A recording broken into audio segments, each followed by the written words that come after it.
Welcome to Tenor Tech, where I solve the problems you didn't even know you had. You begin by selecting a durable shell. ABS or PVC works best because it resists moisture and flex. Once chosen, cut the base and lid to size, keeping a 3-5 mm tolerance so the gasket compresses.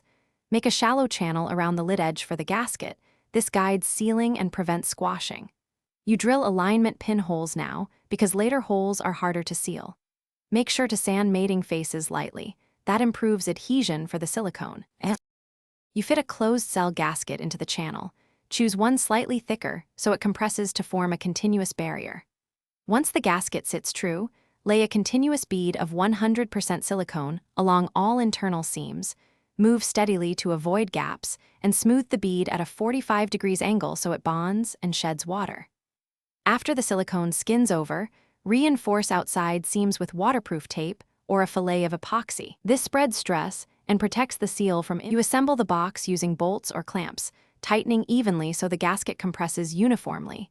Use washers or spacing to prevent overcompression that ruins the seal. Once assembled, test by spraying all seams, then submerge to 1 meter for 30 minutes to validate performance. This simulates heavy exposure.